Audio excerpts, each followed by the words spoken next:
Folks, if you own a business that is not making as much as you think it should make or could make, maybe you need to expand your reach to the gay and lesbian community of South Florida. Nobody can do that better for you than the South Florida Gay News, sfgn.com. You get bang for your buck because our business is making you business. SFGN is Florida's largest and most credentialed LGBTQ weekly newspaper, a media partner with the Sun Sentinel and CNN, a member of the Associated Press and the Florida Press Association. SFGN taps into the affluent gay and lesbian market, a community with disposable income and diverse interests, from traveling on cruises to fine dining, one that purchases beautiful homes and drives premium cars. Let me tell you this, ads in SFGN or their companion high-glossy arts and entertainment magazine, The Mirror, will drive new clientele your way. Reliable and trusted, well-read and nationally respected, SFGN has been publishing for 10 years and is distributed to over 350 locations in Miami-Dade, Broward, and Palm Beach counties, as well as on sfgn.com. A friendly, low-pressure sales team will create an ad for your budget. You can call them right now at 954-530-4970. That's 954-530-4970. The opinions expressed on the following sponsored program are strictly those of the host, guests, and callers, and not necessarily those of this station, its staff, management, or sponsors. Welcome back to the Norm Kent Show. If you have any questions or comments for Norm, please call the station at 888-565-1470. That's 888-565-1470. And now, here's Norm.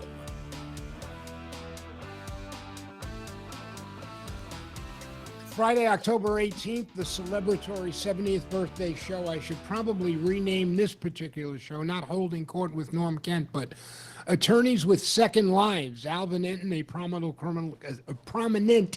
criminal defense attorney, once a Republican candidate for Congress, a renowned thespian showcased occasionally at the Pembroke Pines Theater of the Performing Arts, and Schiff, who has been touring the country, not playing his guitar, but instead talking about his book, Baseball and the Law. I'll start off the 3 o'clock hour by herky-jerky as I have been. I said earlier that I could have been somebody. I could have been a continuing reporter for the Metropolitan Baseball Club, as I was on May 27, 1975.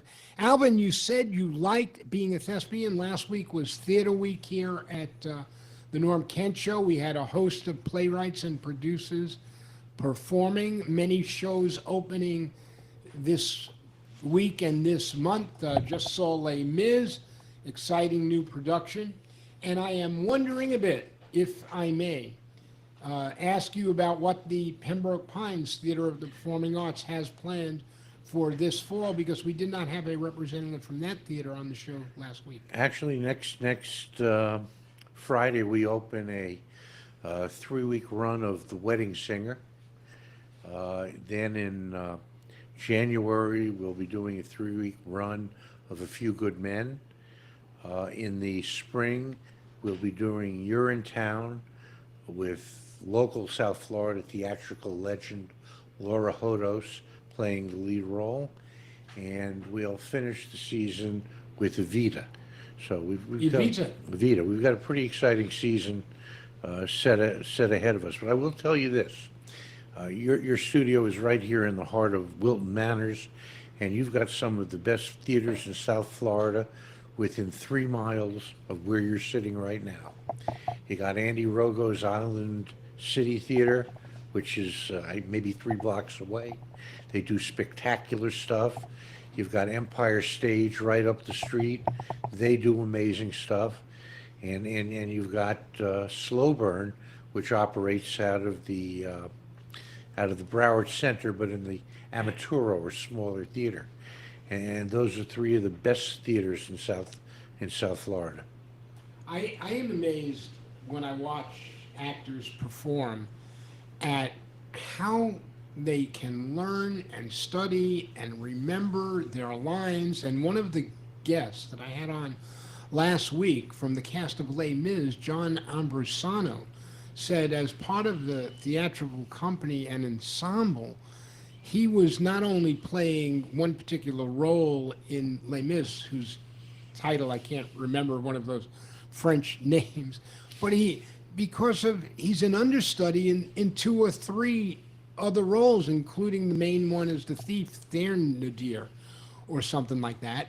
And I'm just wondering how you do it. You know, you're going to court, you're running a law office, you've got a wife, 6 kids, and you're traveling and taking cases in the Virgin Islands and Boston, and you have time to learn and watching baseball feverishly like me, telling me that, oh, I just picked up the VHS of the 1947 World Series that you can order on Amazon from this company. When the hell do you have time to remember lines for a show? I learned back in college, the busiest people are the ones that always have time to do other things. That's a good response, and it's one of the favorite things a businessman tells others. If you want to get something accomplished, find the busiest person, and he will carve out the time to do it. And I think that I learned how to manage my time when I spent 4 years in military school, during high school. I learned to budget, and I have no trouble doing it. I mean, Norm, you were with me in my same office for how many years? Many. Probably 7, 8, 9. Who can count? Who can remember? It was a lifetime far away in a distant planet. But we were always busy. Yes, constant. I don't remember ever seeing you there, and that may be why. We were constantly running, constantly doing something. And Lou, you were going to be on my show last Friday, and you were stuck in Arkansas. What were you doing in Arkansas? I was doing a program for their trial court judges on how to handle difficult people, and then I did a breakout session on baseball law, and it was fun. Great judges out there, a lot of fun. It was a 2.5 hour program in the morning. Some of their Supreme Court justices were there for that, and then in the afternoon, the judges had a choice of what kind of program they wanted to go to, and the baseball law program was a breakout session. So you're running a courtroom, you're traveling to distant states to lecture about baseball and law, you co-authored a text with a law school professor, and to boot, you've got a new book with Zach Kleiman out about... Well, it's just the chapters, just one chapter coming out. And last week I was in Boston working on the Varsity Blues case, where we had our sentencing. So, I mean, it's Wait, all as a within- criminal defense attorney, you're not supposed to have sentencing. You're supposed to have celebratory acquittal parties. Sentencings are a real part of criminal law, and when you have a person in that college admission scandal case, you know, who allegedly paid a $500,000 to get his son into Georgetown, and you're able to take guidelines that start somewhere around 36 months and get them down to 4 months, I think that's something to celebrate. Well, would you celebrate an end to sentencing guidelines? Do you think they have been unfair and unjust and wrongfully incarcerated people for excessive periods of time for too many decades? I'd get rid of mandatory minimums. I think we've gotten rid of sentencing guidelines. The guidelines are now advisory. Judges can, you know, sentence without regard other than just to pay attention to what they are. The bigger problem are the mandatory minimums. When you as a county court judge have to sentence people, Lou, what plays into mind when you have to make that difficult decision of whether to give somebody probation or make them pay a fine or saddle them with a cost that, especially in traffic court, will suspend their license even longer? I mean, there have to be factors that frustrate you. It must be nerve-wracking to know that somebody can get a ticket for driving on a suspended license because they couldn't pay the first fine, that now they're getting suspended again, and they have to pay even more fines. Well, unlike, You're reeling your head No, here. no, no, Serious so- question now. so unlike my circuit court colleagues, our jurisdiction is basically a year or less in county jail. That's our jurisdiction as a county court judge. We have some really good programs regarding suspended licenses. So, for example, if you drove on a suspended license and it's a second-degree misdemeanor, you will get between 90 and 120 days to get a valid license. And if you can get a valid license, the state attorney's office will dismiss the case. And this is something that I started doing 20 some odd years ago. I got a little bit of pushback because it wasn't part of a state attorney's program. I would say to a young person, usually, look, if you can show me you're getting really good grades in school, show me your grades, show me you got a 3.0, show me you're not missing class, show me you've got your driver's license, I'll dismiss your case. Now and I was doing that with the consent of the assistant state attorney. The state attorney's office wanted to kind of like centralize that, so they came up with this program that allows individuals who are charged with driving without a license, driving on a suspended license, driving without registration, minor crimes, because they're considered to be crimes under the Florida statute. If you can come in with all that valid information, and they all get dismissed. What do I look at in sentencing? I look at so many different things. That's why I don't like to rush. I look at the age of the person. Who's going to pay for it? Is mom and dad going to pay for it? What's the lesson that's going to be learned? I look at their prior records. As you know, you were a traffic hearing officer. Somebody that's been driving, say, for 15 years and never had a ticket gets treated maybe differently than someone who's been driving the same amount of time but gets a ticket every 6 months. And so you look at those kind of a thing, and you talk to people, and you want to find out about, well, tell me a little bit about your client. Sometimes it's frustrating when I ask a lawyer, can you tell me about your client? Share something with me. Give me something that will make it empathetic. And they don't know a lot about their client. And I that's not with all lawyers. Once in a while, you want to know, tell me what I can do to help your client, but tell me about your client. Tell me what they're doing.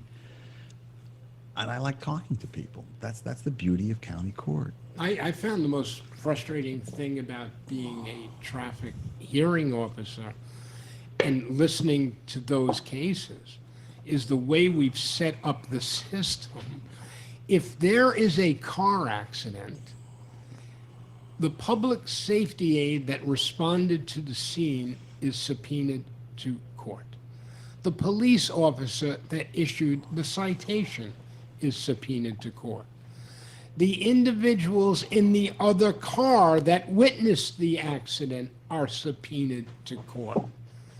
The bailiff is there for security. The court clerk is there to assist me, the traffic hearing officer. And the accused respondent, because it's a civil proceeding, the one who's driven the car that caused the accident, that set into motion the forces that allegedly caused this whole reason and courtroom proceeding to occur, is now represented by a lawyer, one of a group of lawyers who are sharing courtrooms, and some are covering south and some are covering north, who has never met the client, as you said, knows nothing about who the defendant is. Don't tell me I'm up against the break already. And then he gets up there and I say, what can you say in defense of your client? I've got, all these people here. He says, they paid me $75. I'm here. And Alvin, you said, you've hit it on the head. And I said, look, I'm about to suspend your client's license for 90 days. Can you give me anything, any reason? Well, the other magistrate would have just let it go, right? Well, we can talk about that after your break on how I never want to punish an individual because of the lack of preparation of their attorney. And that happens on occasion. You can't punish people because the attorney may not have been on their A game that day. And you have to look at things. You have to. I'm not the attorney for the accused, but you look and you see and you do what you think is right, and you try to do justice, and so that's part of what I do. And you find out if they're a New York Mets fan. Another break already? Yes, we'll be right back. Norman, we get a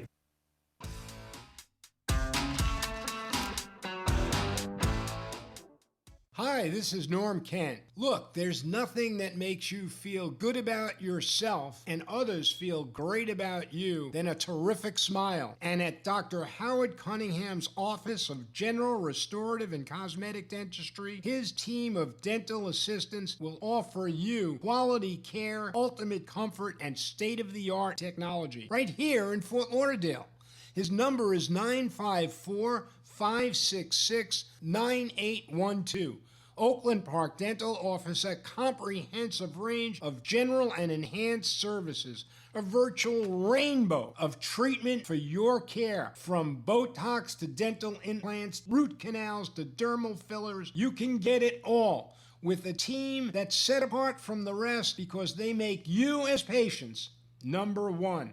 Visit Dr. Cunningham's site at oaklandparkdental.com and you will find a gentleman and staff that offers you professionalism, dedication, responsibility, and reliability, and will make that stressful trip to the dentist a soothing and calm one for you. 954-566-9812 and tell them Norm sent you. Thank you.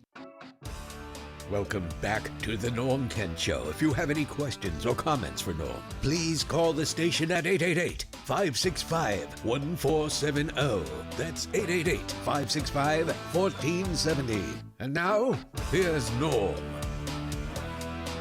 I should probably get one of those traffic ticket clinic lawyers to come and advertise here on the Norm Kent Show. They will get a lot of business based on what I see happening every day at 5 Points and Wilton Drive and in Greater Fort Lauderdale. And it is frustrating for the individual that gets a ticket that's never been to court before to have his first exposure to the criminal justice system be, trespassing to the courthouse. Alvin, you were saying during the break, and sometimes during the break, some of the most important comments are made, the difference between an individual that's a felon and a person that gets a ticket for the first time. Well, it's facing 10 days of jail time to a guy that would otherwise never run afoul of the criminal justice system. Drank a little bit too much, he gets a DUI, he's in county court, he could be looking at jail time. To him, that is a bigger crisis than if you're representing a drug dealer who knew he was breaking the law, understood the risk he was taking, and he's looking at 5 to 10 years in prison.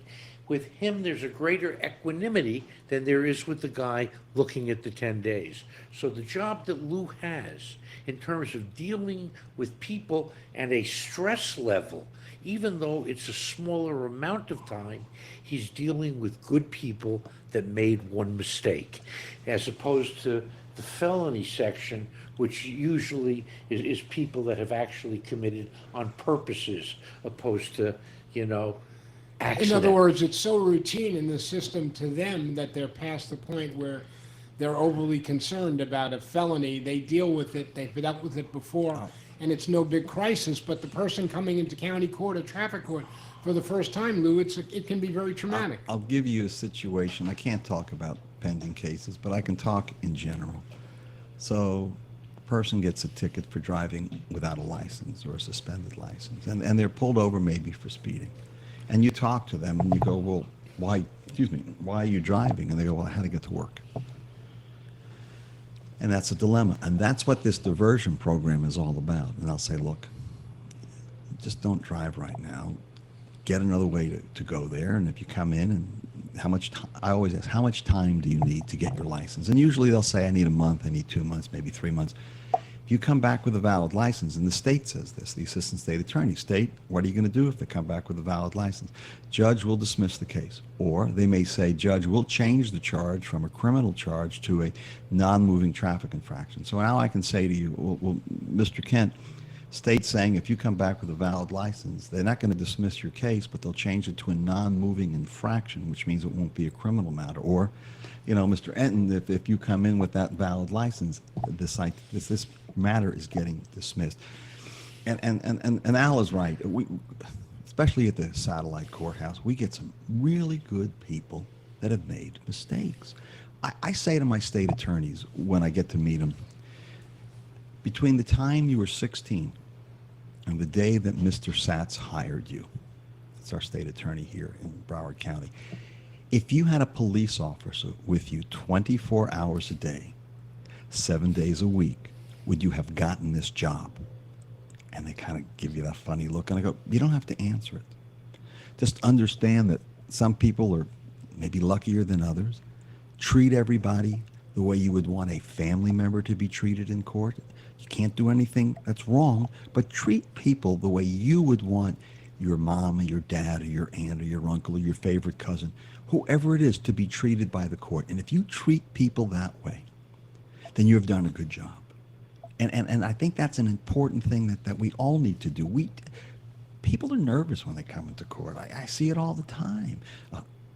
And we have to put them at ease. They're there because they're ordered to be there. If they don't show up on a criminal charge, it's a room and board for one, overlooking the New River in downtown Fort Lauderdale.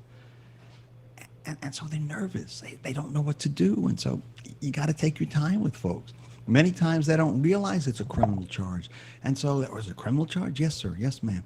Can I get a lawyer? Well, sure. Well, I can't afford one. Okay, let me give you an application for a public defender. It's a take-home test because there's a lot of questions. Fill it out, bring it back, and then you can get your public defender if you qualify. And so, yes, we got a big system here. We got a lot of people that come to court, but you got to treat people as an individual. I learned that lesson growing up in retail. My family still has it. I grew up in retail. My father had a music store that he owned with his brother, and we moved to Florida, and then he opened up his own music store, and I worked in the store. And I learned at a young age that there are other places people can go buy their instruments, and there's other places they can go buy their mouthpieces and reeds and their music. And if you don't treat them right, they'll go there. Well, court's a little different. You can't pick your judge, but I want to treat people as if they picked me. And I want to treat people that when they leave, they may not agree with what I've done, but they have respect for the system and that they were listened to. And that's one of the things I try to talk to judges about when dealing with people. People may not like your decision, but you're in control of how you treat them, and you make sure that the process works fairly for them, because long after someone's case is over, they'll remember how they were treated more often than they'll remember the results. And that's what I try to strive for every day. Now, there are some days I'm sure I don't meet that level, but I believe that on the vast majority of those days I do. That's mea culpa from Lou Schiff, Broward County Court Judge. No, and even rougher is when he sits on a civil case where he has a lawyer coming in, invariably representing a plaintiff, and some poor defendant comes in pro se. That means all by himself without a lawyer, and he's got to balance that kind of equity. And that poor individual who doesn't have a lawyer feels the entire weight of the system coming down on his head with only somebody like Lou to protect him. It's not an easy job being a county court judge. Probably tougher than being a circuit court judge. Well, as you said, I remember one nominal case as a traffic hearing officer where a boat captain came in and having a charge on a boat presents even worse risks than a DUI, and he came to court to fight it. And he came from Baltimore to argue this case on his own. And I was shocked, but that's because, as you were saying a couple of minutes ago, the individual who's a good person, who's never had a bout or situation with the law, is traumatized by any court appearance. It doesn't become routine to them. It becomes a major episode in their life. And having said that, I want to ask you another question that you could address globally, Al, because you've represented a lot of white-collar defendants, some very prominent doctors in Hollywood and elsewhere that got into trouble one way or the other with the tax fraud, a medical scam. I can't even begin to list the litany of prominent defendants that you have represented that have come up in the newspaper and people have read about you doing this. You find those are the toughest clients probably to represent because they're not used to being defendants in a court of law. No, and in a lot of these white-collar cases, they thought they went up to a line, and they can't accept the fact that they may have gone over that line. And first, to get them to understand what they're looking at, and then getting them to deal with what the potential consequences are, is exceptionally difficult. I would much rather represent a career criminal who understands what he did, knows the risk that he took, and is willing to accept whatever the consequence may be. Those are the easiest ones to represent. Let me go there and tie baseball into it. Because I had the privilege of representing a guy like Duke Snider, who on September 12, 1963, at the Polo Grounds, when Juan Marichal pitched a 4-0 shutout, I was a 13-year-old kid giving oak tag sheets of pictures to Duke Snider as my idol, and then went on to represent him on a simple civil matter in Vero Beach over a lawsuit involving a nightclub where they were supposed to give his wife Bev a pink Cadillac as part of the deal to rename this club on A1A in Vero Beach Dukes. And it was fun, and it was great to be able to say I represented Duke Snider. But then a few years later, he was involved, the late Duke Snider was, in one of these schemes where he took money from memorabilia dealers in cash and didn't report it and was charged with tax evasion.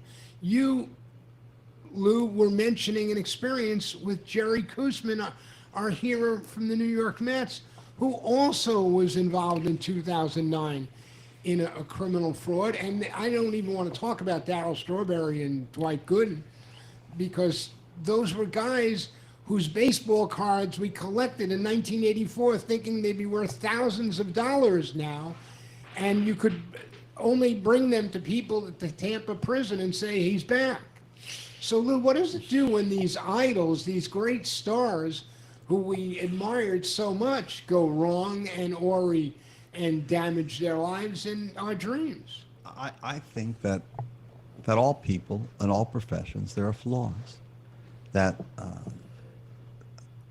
can we idolize people? We can, but the person that we see playing ball, the person that we see on the stage, the person that we see, their public persona, that's not who they really are. People make mistakes.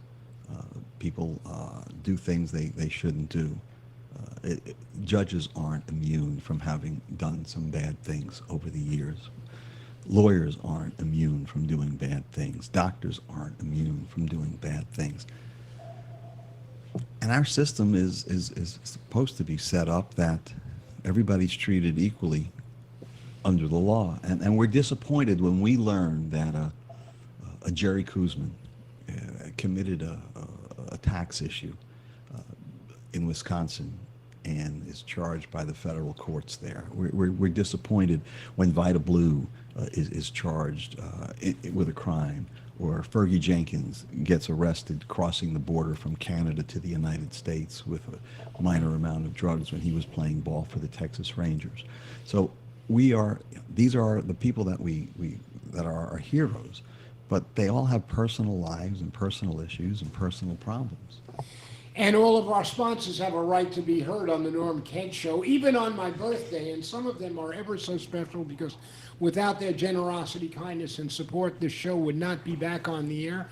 And to continue, I urge you to shop, patronize, and use their services regularly and constantly. In fact, call this gentleman right now. We'll be back on the Norm Kent Show.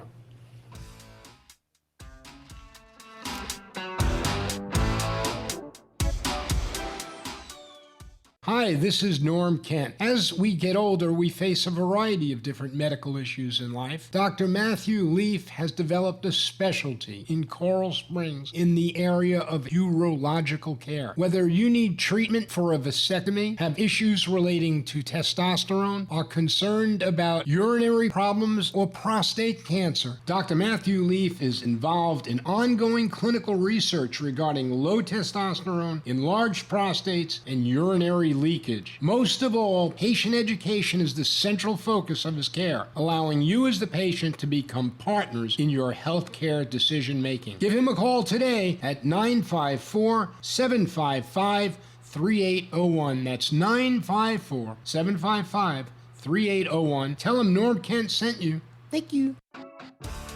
Welcome back to the Norm Kent Show. If you have any questions or comments for Norm, please call the station at 888-565-1470. That's 888-565-1470. And now, here's Norm.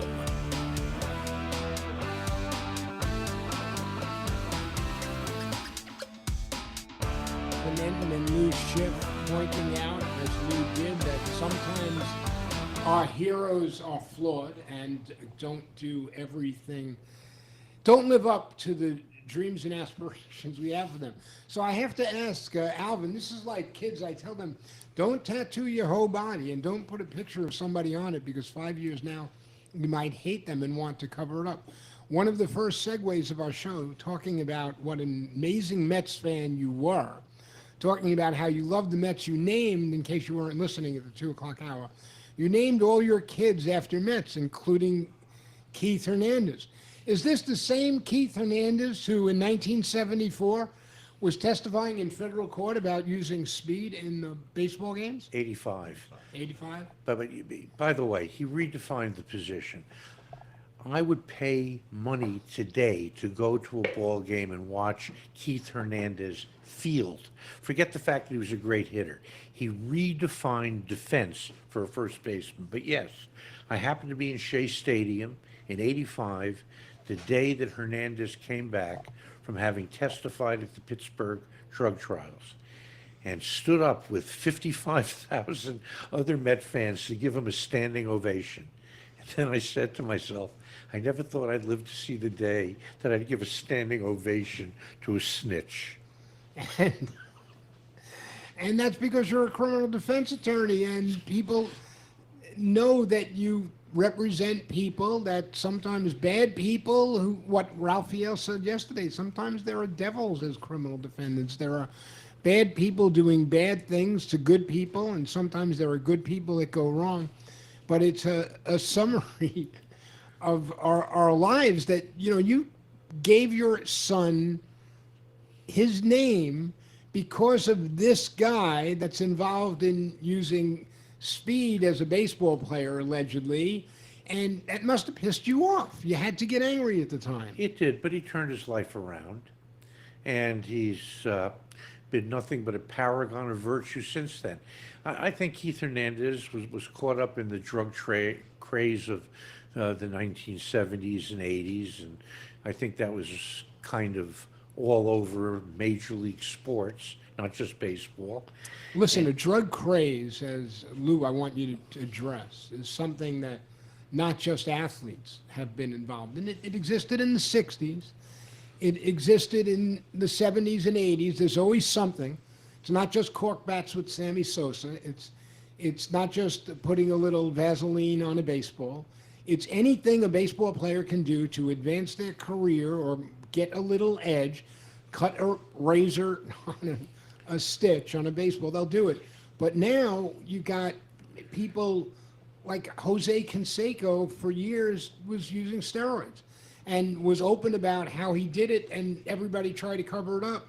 And then we found out that guys that we really cherished, like Sosa and McGuire, are not in the Hall of Fame now today, and even Roger Clemens and Barry Bonds, because of steroids. And now you find out after all that, and it really disgusts me how little has been said about it, but now it's going to first come out, that Tyler Skaggs, 27, the day after he pitched this year in an Angels uniform, overdosed on opioids, that now it's coming out, oh, his teammates knew that he was using opioids all along. When are we going to have a little bit of honesty and transparency in the sport, Lou?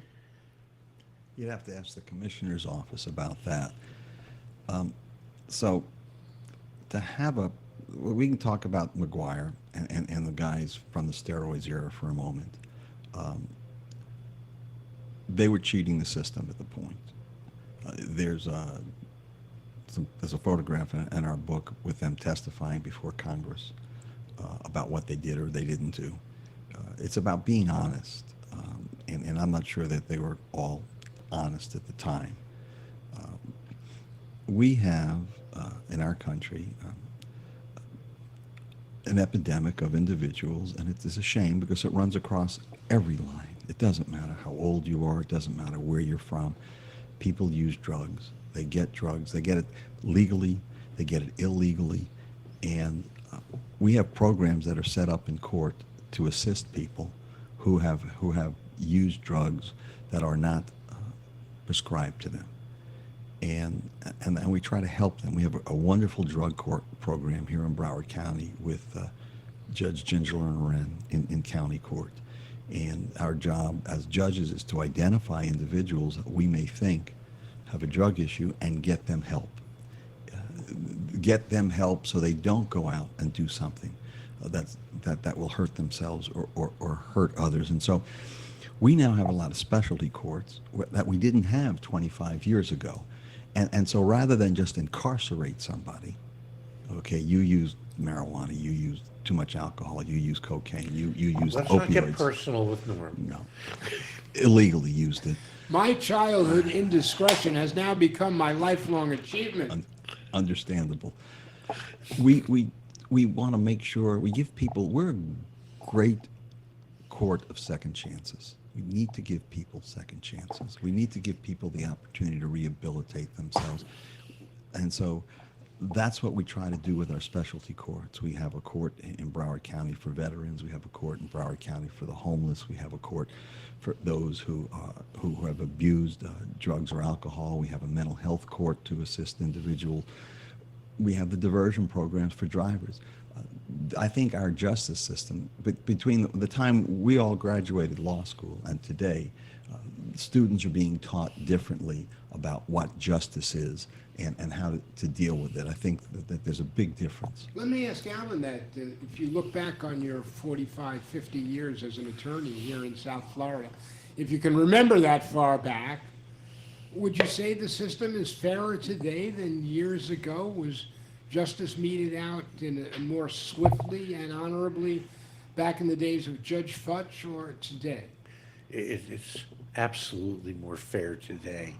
It used to be a system in Broward and even in Dade where who you knew was more important than what you knew. And that's changed. You know, the fact that the courts have expanded, you got more judges.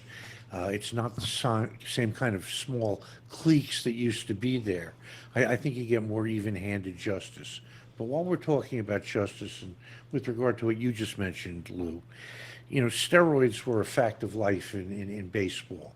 And guys like Barry Bonds and Roger Clemens, before they ever took an injection, had put up numbers that I think guaranteed or should have guaranteed them the Hall of Fame.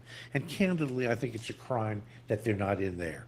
And secondly, I don't believe that you can have a Hall of Fame that means anything without somebody like Pete Rose in the Hall of Fame based on what he did as a player. And I don't know if you're allowed to comment on that, if it's a pending case, Lou, but I am sure that many pages of your book, Baseball and the Law, are devoted to the legal issues evolving out of Pete Rose's permanent suspension from baseball and the Hall of Fame. Well, it's in the book, and I'm never going to get a case like Pete Rose's. I think what Pete Rose did wrong is he lied. It's the cover-up. He lied. You know, it was, I never bet on baseball to, well, I only bet on baseball when it was my team for my team to win. And I don't have a vote, so it really doesn't matter. We can look back and see others that are in the Hall of Fame that their personal lives under the current light, you would say they shouldn't be there, they were racist. I don't know what the answer is to Pete Rose. There's some days I feel he should be there. There are some days that I just don't know. I think you take ownership. I think that's an important thing. You know, people coming to court, be candid. I think that's. I taught that to my kids. You make a mistake, own it. You do something wrong, don't cover it up. You know, say, listen, this is what I did, and let's figure out a way to deal with it. But when you start, when you cover things up, it makes it, as a kid, it makes it worse. As a kid growing up, lying to my mother or father, that was like the worst thing you could possibly ever do. Yeah, but you know something? There was never a better competitor on a baseball field. Pete Rose gave 110% anytime I watched him play. Mm-hmm. He's got more hits than any person that ever played the game. And his indiscretions that were proven only occurred when he became a manager. How do you keep him as a player out of the Hall of Fame? And as you pointed out, you got bigots like Cap Anson in there. You've got people in the Hall of Fame that were drunks like Ruth and Grover Cleveland Alexander. I mean, you got lots of people that wouldn't pass a civics test, that make Donald Trump look like an all-American citizen. I'm sorry. I don't like the fact that you have a situation where Tony La Russa and... I can't make political... I can't get involved in political comments. We're not asking... Lou's remaining silent, and we're asserting his right to remain silent. We're talking about getting into the Hall of Fame now, and you just said that Pete Rose should be in based on his numbers. What I found frustrating about keeping him out more recently, and it has to do with the transparency I just talked about, baseball and the commissioner's office has to know what's going on with the opioid epidemic. It's not only in sports, it's cutting a swath across all of America. So naturally, Major League Baseball players will be impacted by it, as are kids that are on the streets in Fort Lauderdale, as are professors in university. It's an American problem. So why do we think that guys like Tony La Russa didn't know about it as managers? They knew about it. You think that baseball players like Barry Bonds got better as they reached 40 years of age all of a sudden? Or do you think that careers extended into the mid-40s for guys like Roger Clemens without help? Come on. They knew what everybody was doing. Small clubhouse. But they wanted to win, so That's they correct. looked the other way. And that's that why I said I think it's wrong to celebrate guys that were their managers, like the Braves manager that got in with Tony La Russa, who's Bobby Cox. Bobby Cox at the same time. It's not like they did not know what their players were doing. It's a small, tight-knit clubhouse where everybody knows everything else that's going on. It was something I thought, as I said, in 1975, I was going to be part of the rest of my life. Am I going to practice law or be a sportscaster? But if there's one thing it's what goes on in a clubhouse, and you don't engage in those kind of activities with other people knowing about it. And I think it's shameful that baseball covered it up. They're still covering things up when it comes to drugs. It's shameful. We'll be back with Alvin Entin and Lou Schiff on this October 18th, discussing baseball and the law and more on The Norm Kent Show. Thank you.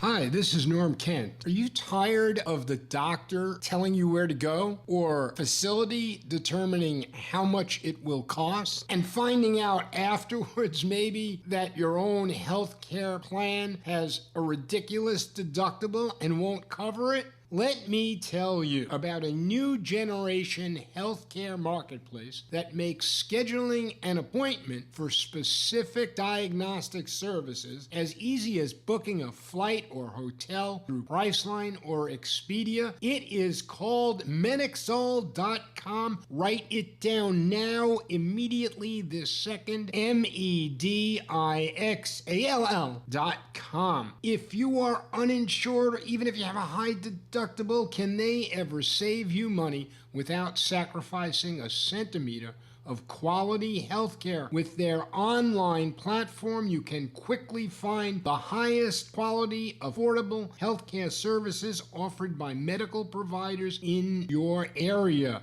With Medixall.com, finding these excellent providers is as simple as the click of a button. All you need is a smartphone or computer. Most importantly, Medixall is free to sign up and free to use. There are no hidden costs or subscription fees. You pay only for the health service you choose, and you choose what you want. You are in control.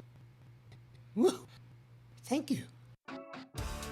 Welcome back to the Norm Kent Show. If you have any questions or comments for Norm, please call the station at 888-565-1470. That's 888-565-1470. And now, here's Norm.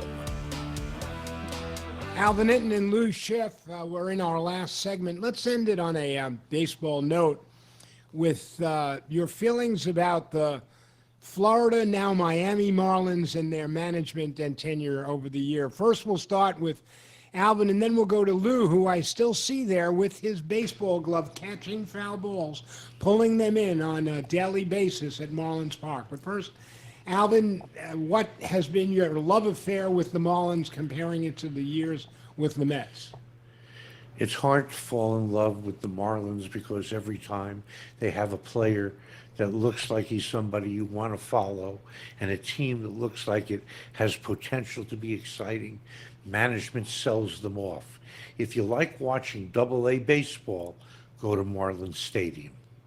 I like watching single-A baseball, and I love being at Yankee Stadium on Commercial Boulevard and watching those games where fans could actually shout at the players as they were playing, dreaming of one day catching JetBlue to New York.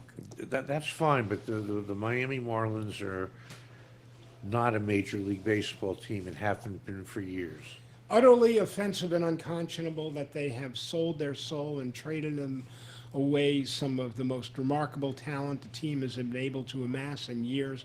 And when you think about 5 of the players in the last All-Star game, from JT Realmuto to Marcelo Zuna to Christian Yelich to Giancarlo Stanton, and I could probably list more that were once Marlins 2-3 years ago playing for other teams in the playoffs and World Series, it's kind of shocking and disturbing.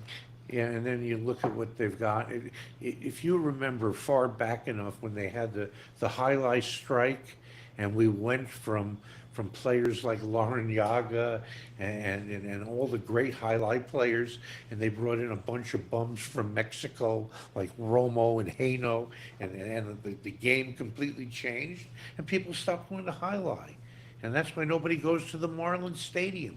Who wants to go and watch the home team lose virtually every game? Now, Lou, you're still going. You still have season tickets with your brother Fred.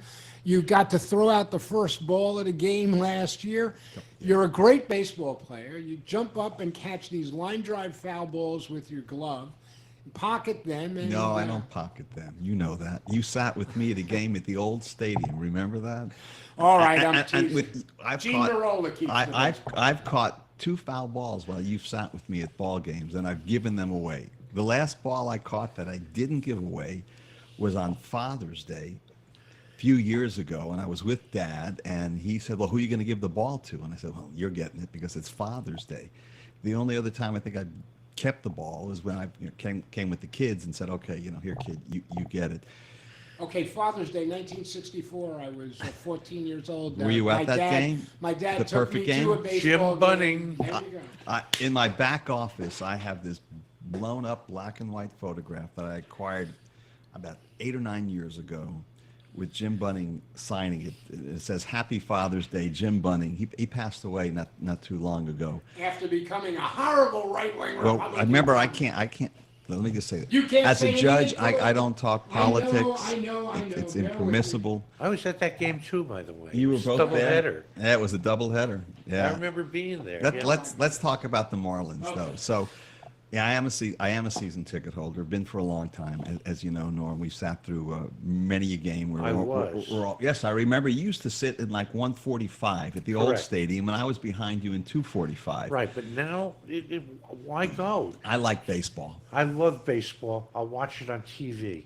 To drive an hour into Miami and then drive an hour back, to sit there and watch this bunch of ball players like Lou Brinson, who we got for Christian Yelich. That wasn't He's exactly got the 5 best. tools. Only he left the one about hitting out. I'm not sure about his fielding tool either. His But mental acuity and knowing where to throw to a base. Shouldn't they have known something when Texas got rid of him, when Milwaukee got rid of him? here's what I love about baseball. I love the uncertainty of the game. I love the fact that an underdog team can somehow win. I love the fact that when you go down to a game, you don't know what you're going to see. Am I going to see a no-hitter either for us or against us? Am I going to see something that I've never seen before? And that's what I love about the game.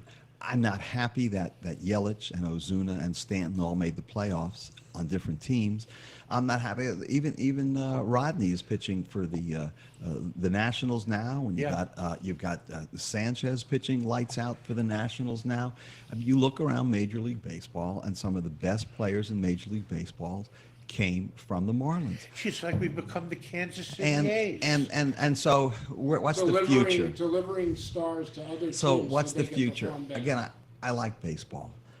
When the Marlins traded D. Gordon to Seattle, D. Gordon was my wife's favorite ball player of all time. He's a pro. And when they traded D. Gordon, she said, "I'm not going to any more baseball games." Well, she's only been to a couple since he's been traded. I like the rhythm of the game. I know the team is not very good. I'm not happy with some of the decisions management has made, but I don't run the team. But again, I go back to the fact that I have liked baseball since my father first took me to Yankee Stadium in 1962. I've liked baseball because of just the experience. And it's something magical going to a baseball game. And even though I'm in my 60s, there's something magical. When I go to a ball game, it's a 4-hour vacation. Of course, if you go to a Yankee Red Sox game, it's an 8-hour vacation. But if you go to a ball, it's energy. It's a higher anticipation level. It's something. It's not a cavern of loneliness. You can. The other thing I like about going to a baseball game is I can watch the game the way I want to watch it, not the way they want me to watch it on TV. And so I could sit and I may just watch. Then I look right into the Marlins dugout, and I can watch what they're doing. You know, I miss Jose. He was obviously talking about flawed individuals. Here was a kid who had his whole life ahead of him, and he killed himself and 2 other people. And I'm convinced that as a result of his death, that was the downfall of the Marlins. That was the downfall of Loria really breaking up the team, because look to see what we had. We had the best young pitcher in baseball with the best outfield in baseball. And when that happened, the spirit really left the team. And I miss looking down there. And every once in a while, I look down, and he used to stay in the same spot of the dugout. When something happened, you look over there, and he'd be banging on the padding. And obviously, I don't he's not disagree there. with you about a ball game, and that's why this year I've gone to Dodger Stadium. Mm-hmm. I've been to Tiger Stadium. I've been to probably 7 different stadiums and seen ball games with major league teams. I figure all I'm doing by going to the Marlin game is encouraging them to do the wrong thing. They walked in here and they fired Jeff Conine. They walked in here, they got rid of Tony Perez. They walked in here and got rid of Andre Dawson. They did whatever they could to strip any kind of feeling of professionalism out of this ball team, and then they said, "Come and support us." I can't argue with you on that. They did all those things. They took out the home run sculpture, and someone said, "Well, why did they take out the home?" You know why they took the home run sculpture out? It's because if you had a piece of furniture in your home that wasn't being used anymore, you would take it out and give it away. And so that's what's happened with You're the home talking run. about that Carmen Miranda statue? I love the home. Oh, you know, that belongs on the gay that was- street in Wilton Drive. That's the worst abomination. It beat the Big Apple. It was our I home think runs. it is utterly offensive and It was totally ours. unconscionable. It- It's worse than a Judge Futch ruling. I like when the Dolphins would go around. I Oh loved it. my goodness! I think it was great. Loved it. It was Please so much put fun. it on your veranda by the pool. It was a wonderful Bury thing. in the backyard. I went there and saw that. I said, "What have they done to baseball? What have God wrought?" And I don't even have a TV set or a telephone or Marconi or whatever the hell it was that came up with that great I quote. miss the great American fish race. You know, the sea creatures Yeah. race Look, I'm that they still used to upset have. that the real dolphin isn't jumping out of the No, that's swimming pool when the Dolphins score a touchdown, but That goes he'd back be to the pretty Orange Bowl. lonely right now also. I think they tried to fire Billy the Marlin too. well, they've one of the funnier. Well, here's a trivia question: who is the most sued mascot in all of baseball? Billy? No, it's not Billy. Mr. Met? No, it's not Mr. Met, but he got fired, the guy who portrays him, for shooting a fan of the bird. That's a true story. Who is the most... Wasn't it the San Diego Chicken? No, it's not the San Diego Chicken. The most sued mascot in Phillies baseball. Fanatic. What happens when The you bring, Phillies Fanatic is the most sued baseball. This is what happens when you bring in a guy who's written Baseball and the Law. The Phillies Fanatic was going to be my next guest because Tommy Lasorda, the Dodger manager, once got so pissed off at the Phillies Fanatic making fun of him during a baseball game that he argued with them, attacked him, and had the umpire throw. And this is, I'm not making this up, this is a real true story. Tommy Lasorda had the Philly Fanatic thrown out of a baseball game. Isn't that true, law professor? I have no doubt it's true.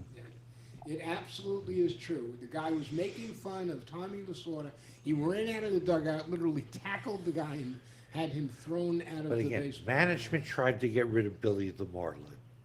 They changed his uniform this year, and I don't like the way it looks. But And let's face it, AM and FM and terrestrial radio has gotten rid of local talk show hosts all over America. We're now like lighting a candle, lonely in the wind, trying to have local voices heard and aired on a network where you can listen at 2 o'clock and 4 o'clock to the Norm Kent Show, rebroadcast from 10 to midnight on 1470 AM and 95.3 FM, and also on wwnnradio.com. So if you like baseball and you love law, then you'll want to hear the show again tonight, as I'm sure Alvin will be making Lois listen to.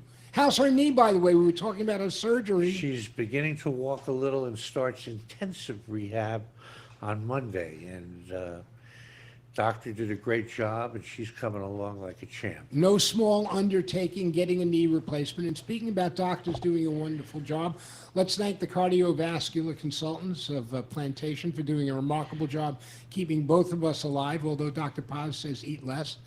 And it's delightful to have you here today, Alvin Entin, a prominent criminal defense attorney, chatting about why Pete Rose belongs in the Hall of Fame and all his clients should come out of jail. And Judge Lou Schiff will hear your case, make you as a penalty of probation if you can't afford the fine. Read all 1,200 pages of his book, Baseball and the Law. Thank you, Lou, for being thanks, my Norm. guest on Happy the Norm birthday, Kent you Show. guys. Happy birthday. Thank On you. this Alvin and Norm Kent celebratory birthday day, stay tuned to listen to the next show on WWNN. And on Monday at 2, candidate for state attorney Josh Rydell comes our way via Coconut Creek, where he's the mayor. Thanking you for your time this time. Until next time, see ya.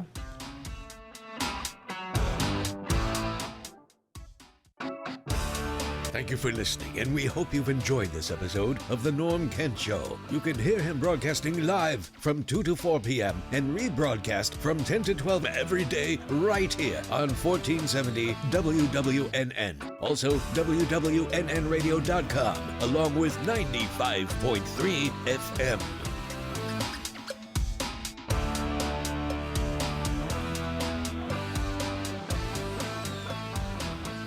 The opinions expressed on the preceding sponsored program were strictly those of its hosts, guests, and callers, and not necessarily those of this station, its staff, management, or sponsors. The opinions expressed on the preceding sponsored program were strictly those of its hosts, guests, and callers, and not necessarily those of this station, its staff, management, or sponsors.